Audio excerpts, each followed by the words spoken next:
Has anybody ever gone through the isolation phase? You might feel alone, you might feel relationships and friendships are breaking down, you might feel confused. And you'll probably be questioning whether you should seek God in this time or not. Do it. If you know there's something for you that you need to stop, like a habit, or there's a relationship that you need to let go of, let it go. I know it hurts. As soon as you let it go, as soon as you walk away from those habits, I promise you're going to feel so free. You're just going to feel so much peace. You're going to have so much clarity. Like, you're going to be good. And when I say that, like, don't get it twisted. Like, there's still things that I do wrong. Nobody's perfect. But I'm intentionally trying to be a better version of myself. You know? My advice is to literally just get as close to God as possible and just push aside all of the noise, all of the distractions, and just allow yourself to focus on you and God. He will literally direct you. So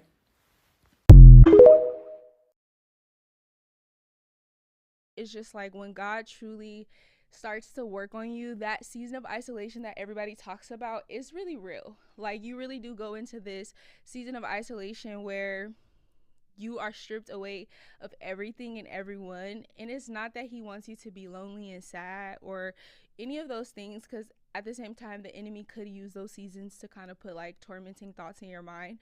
But God really just wants you to set you apart so that you can, you know, be restored and you can see what relationships look like in Christ. And so that's kind of what's been happening for the past couple of weeks. God might have you in a special season. You know what season I'm talking about? It's called God's appointed isolation season. Now, this season ain't for the weak. It is not for the weary at all. If God has you in this season of isolation, it's because he's preparing you for something. Now, if you're wondering what he's preparing you for what you prayed for.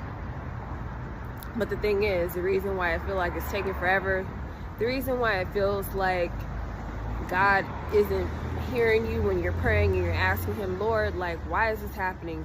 And God, how come that just happened? How come that got taken away?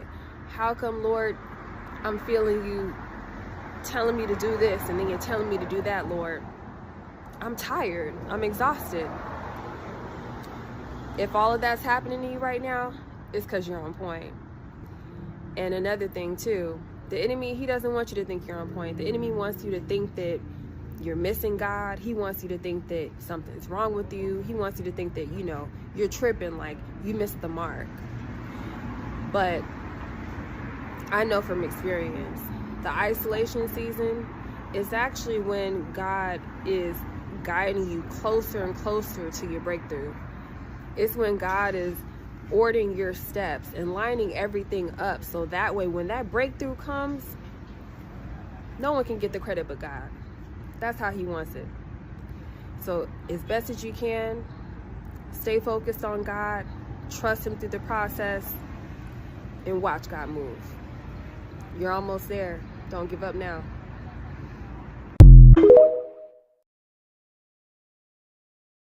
This is not your season to explain yourself. The reason they don't respect you, the reason they keep calling, the reason they keep telling all your business is because you keep over-explaining when God told you, don't say anything. Whether it's your isolation season, whether it's the season for you to be alone, whether it's the time for you to sit down and study, whether it's the time for you to just be in your own space, in your own time, doing what God told you to do. Stop explaining yourself to people who just want to call you to be nosy. Stop over-explaining yourself as to why you didn't answer them right away. Stop over-explaining yourself as to why you didn't come even after you were invited. In Matthew 10:14, it literally says, I'm going to send you out. If they don't receive you, shake the dust off your feet and keep it moving. Not explain to them that Jesus is the Messiah. Not tell them that I am part of the disciples and God is real and he sent his son down. None of that. Keep it moving. Guess what? Sooner or later, they're going to see the glory of God in your life. And that's all that matters. Most times, these people don't even care about us. They just want to call to be nosy anyway. They just want to see what's going on in your life so they can keep track of you. They just want to compete with you and see how they can do better. An explanation is not needed after your every move. You don't owe them anything. The only person that you owe something to is your obedience to the Lord. And that's more important than nosy folks, okay? As always, I love y'all, and so does Jesus. Mwah. This is a great question you asked right here. You said, why does it feel like punishment? Every time you cry out, it seems like he's not responding. And excuse me, I'm driving, but it's not on a busy road. So mama, I know you watching. I'm safe, okay? But to proceed with this comment, when it does, yeah, it may seem like punishment, because I ain't gonna lie, I felt like that to me too. It's like everything was wiped out. Everybody just, like, people stopped hitting me up. It just was like straight isolation. Like I was just separated. Like, yeah, I still had friends, I still had people around me and stuff, but like internally I felt isolated. And it was like, dang, okay, what does this mean? Like, what is this? What's going on?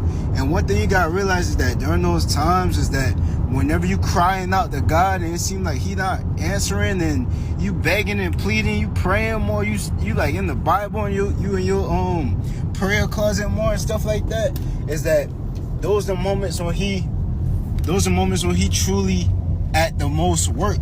That's when he truly at the most work in your life. When those moments when you feel like, dang, he's silent, he not really doing nothing in my life, and then next thing you know, blessings on blessings on blessings. After I held on and preserved through those trials and tribulations, he blessed me. Like, he blessed me. He filled me up spiritually. He filled my tank up. He made me a new person. Like, I'm telling you, man, stick through it. Stick through it. Get on your knees more. Pray, seek him more.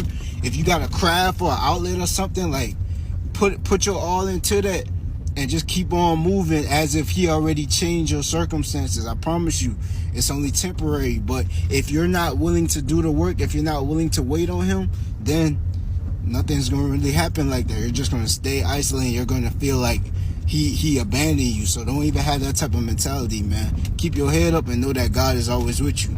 And I'm going to hold your hand when I say this. Give me your hand. God, you're going to have to sit this one out. You are too vulnerable and you are not yet healed enough. You're not ready to be dating nobody and you're not ready to make no new friends. The problem is you will heal a little bit, come out prematurely, and then you end up right back where you started. I know it gets lonely, it feels dark and gloomy, but I promise you, if you stick with it this time and stay consistent to the journey, to the process, when you come out the next time, you'll be ready. Don't let nobody pressure you to come out here too soon, because it ain't nothing out here, I promise you. I'm holding your hand and I'm saying it. You got a little bit more work to do, a little bit more healing to do, a little bit more maturing to do. You're not ready yet. God wants to elevate you, he isolates you. You have to stop looking at the isolation season as a bad thing. It's a blessing. You are in this season now because God sees a bigger plan for you. That's why he has to isolate you. And I know you feel lonely and you feel like, God, why is this happening to me? Like, why are you doing this? But trust me, you're going to feel so much better after you go through the season. You're going to look up and thank God, thank you for isolating me, because now I see and now I can hear you. It doesn't make sense now, but trust me, as a person that went through his own isolation season, it will make sense in the future.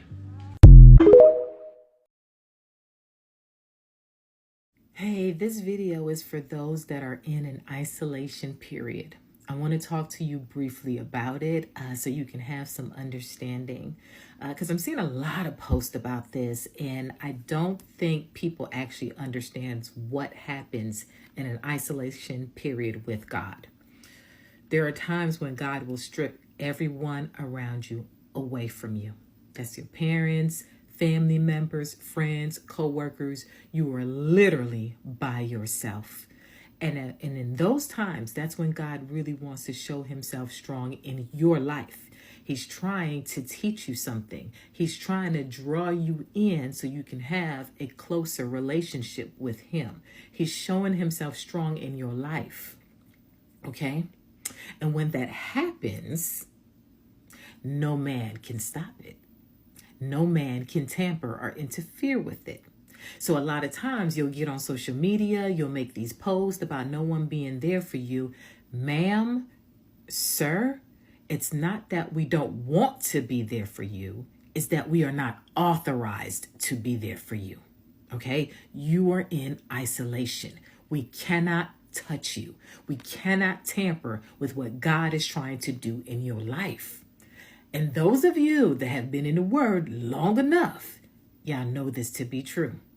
Okay? And if you've read your Bible, you studied any part of this Bible, okay? People that interfered with the things that God was doing, bad things happened to them. Okay? Jonah running around, running from God. Okay, he get on that boat and these people are losing all their stuff because of him. Okay? They have to throw their stuff overboard because they're tampering with something that God has ordained. All right? The next thing, you remember Uzzah? You remember him? The ark? Okay? It was about to fall. He touched over, went to touch it, dead on sight. Dead on sight. We don't want them problems. Okay? God said, do not touch it. And he thought he was helping God. We don't want those problems. So when you are going through an isolation period and no one is helping you, it's not because we don't want to. We just don't want problems with God. All right? God has not given us permission. He has not authorized us to step in and intercede and do this thing. Most people genuinely want to help. If they are believers, they really do want to help. But if God has not told them to do something about it, maybe, just maybe, God is trying to work something out with you. Please stop taking offense to people that are not helping you. Okay? This is part of the isolation process. Now, in that, I will tell you this. Depending on your situation, because I've been in so many, there are times when God will allow, listen, he will allow certain people to come into your life and bless you. You may not know them. You may not even like them. But if you don't operate with a spirit of humility, you're going to miss the lesson. God decides who's going to help you. God decides who's going to bless you. You don't decide, okay? And I remember this happened to me years ago, and God checked me. And I'm talking to y'all because I've been through this, all right? I was struggling financially. This is what happened with my ex. He was gone. You know, I was left with all these bills, and I was like, I don't know what I'm going to do. I was working my day job, and then I was cleaning house. Like, when I tell you I was working multiple jobs, running favor, like I was doing everything to bring in money to pay bills, but it was never enough. But I was so prideful. I said, I will refuse to be a beggar in the church, filled with pride. One of my friends, man, she rebuked me to my face. She said, stop it with that pride. And she says, listen, people have been sent to bless and pour into your life. And you with this pride talking about, I don't want nobody helping me. I don't want anybody saying they help me. No, see, God needed to work that pride out of me. So he had to put me in a situation where I needed help. Y'all better understand the isolation period. We're not talking about this enough in the body. And when you understand it, okay, you don't misbehave. You don't start blaming people. You don't start projecting. You shut your mouth and you take it. Okay? And you learn the lesson, right? The faster you learn the lesson, the quicker you get out this isolation period. And so this message is for you. If you are in an isolation period, God is trying to teach you something. And stop projecting stuff on everybody. They can't help you. They cannot. They literally, their hands are bound. They can't help you. And they see it. Yes, they 100% see you going through it. But they cannot help you. And they're not mocking you. They're not, It's none of that. It's like, who God? They're praying for you, but they cannot tamper. They cannot interfere with what God got going on. And he may just, maybe he was going to send a stranger. He may send someone you like, and you're going to have to accept the help, even though you don't really want it from this individual or these people. Okay. Whew, child, the isolation period is no joke. So I want you to be encouraged. You are not alone in this thing. All right. Mentally, there's a lot of us that have gone through this. If you are a believer, yeah, you've gone through it a couple times. And the isolation period, when you come out of it, it's nothing but pure joy, bliss. And then it's not for you to come out of the isolation period and be like, ain't nobody help me but God. It's not for you to still have pride. It's for you to really fall on your face and like, look at God. Wow, God, thank you. You're not throwing shade to humans. You're giving praise to God. So I want you to understand that in the isolation period. Be encouraged. Yes, it is lonely, but spiritually, you are not alone. All right. Listen, are you ready for ministry? Because I'm telling you right now, you're going to be in the isolation period a couple times in your walk. Okay. Quite a few times in your walk. It just comes with the territory. But are you ready for ministry? Because it's calling your name. Bye, y'all. So I've been in a season of isolation, and here are 5 things that I realized in this season that I want to share with you that you may relate to. You realize that the world is temporary and that tomorrow truly isn't promised. Like, it's like, whoa, like I'm here today, but tomorrow can change. Or, you know, this person was here yesterday and now this person is not in your life tomorrow. When you're seriously in your season of isolation, you begin to wanting to pursue or uncover your purpose. Like, why am I here? What did God put me on this earth to do? Who can I relate to, or who can I essentially pour into? When you're in that season of isolationism, you essentially want to be around people who are like-minded. It just eventually comes. Like, you don't want to taint yourself, or you just want to be around people who you can relate to and who may be on the same path as you. You also realize in this season of isolation is that God is healing you, and he's transforming you, and he's molding and shaping you to who he wants you to be and who he's called you to be. So rest in that season. You truly begin to look at the world in a spiritual lens versus a worldly lens. Like, it's so hard for you to see the world how you used to view it because your eyes have been open. You are no longer blind. Okay? This happens when you're in a period of isolation. Just to provide people with comfort, like, it gets lonely and you may feel alone at times, but there truly is a sense of peace that is unexplainable because it's just you and God at that moment or at that time. So I just want to pour out encouragement to people who may be isolated and you feel like God is calling you to isolation, that although in the worldly sense you may feel alone, you may feel lonely, that there is some type of peace that he offers and that he gives you to sustain this season in your life, and it's not temporary. Remember that.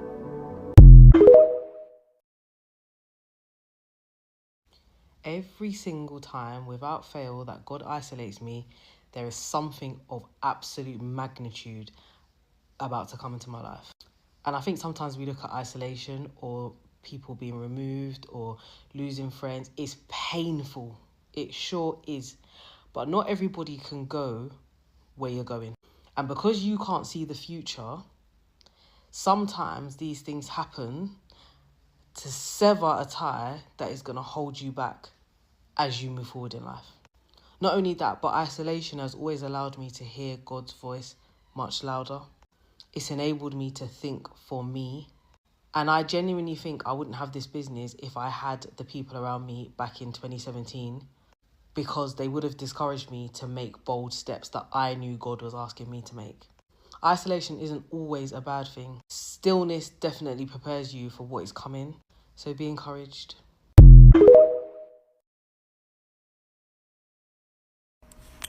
Yo, do God got y'all in a season of isolation too? Because this season of isolation, I've been in isolation before, but this is like really next level. Like it's insane. Like, I mean, people dropping off, you know, no more friends. He don't want me to contact certain people as much or just not at all.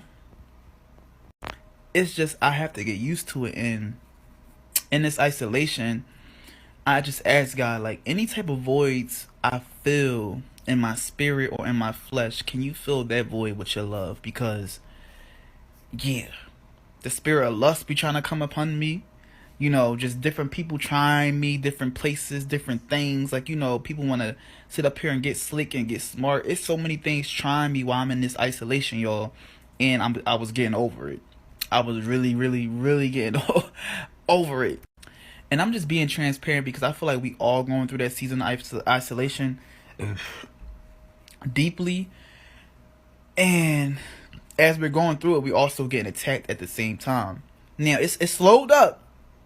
Because if y'all like me, y'all notice the last past week or 2 weeks or probably the last past few days been really intense. And I feel like a lot of other people can relate to this because I feel like I know I'm not the only one. Like, I know it because I've seen a video or two, people going through the same thing in the body of Christ. He really has us separated for a reason, because when we come out of this isolation and we get into what we really need to get into, oh baby, it's about to be a thing. And this is why the enemy don't want us to be isolated as much. He wants us to be, you know, reaching out to anybody and, you know, carrying certain, like, you know, I guess you can say their burdens and stuff like that. Like, I do a lot of things in my daily life, and I'm always the type of person to carry people's burdens. And I don't mind doing it because I feel like I can always. But he really got me in a season where it's like I need to rest. He's also been telling me to rest a lot. I've been getting this word from prophetess. I've been getting this word even going online, y'all. I went on YouTube, and as soon as the video came up, it was saying how God wanted me to rest. So please rest up. Even me, like, I still want to be on the move and stuff, but God just be like, no rest. I wanted to go out yesterday, the day before yesterday. Even on the Sabbath day, that was a day for me to really, really rest. Like, and, you know, I was still up in the house doing, like, little things. Like, I didn't, you know, buy or sell anything like that. You know, just little stuff around the house. I had to cook for sure. But I feel like he didn't even want that. So if God's telling y'all to really rest, please rest. Like, I'm even taking this for myself. But I just wanted to come on here and encourage y'all to do the same exact thing, because I don't know what God is up to, but for those who are being called to rest and being called in isolation, it's like a metamorphosis is happening. Like, you don't know how the caterpillar go into a cocoon, and then it ends up being a beautiful butterfly, right? That's the feel I get. You know what I'm saying? So I don't know what he's gonna do, how he gonna do it, and you know what else he gonna do once this is done. But I'm just trusting him now, like fully, like for real, because yeah, this isolation is like, it's way different than the other ones. And yeah, I just wanted to share that with y'all. Shalom. Isolation prepares you for elevation in your life. And I say that because a lot of times we get by ourselves and we get fearful. We don't like to be alone. And we sometimes get so focused on the why am I alone that we miss the entire message of I am isolated because God is trying to strengthen me. He is trying to prepare me a new heart. He is trying to build something in me that I have never had before. And in order to do that, I must be isolated in this season, because the things that I am used to being involved with, or the people that I am connected to, are blocking me from elevation. And so God will remove things from your life and isolate you to elevate you.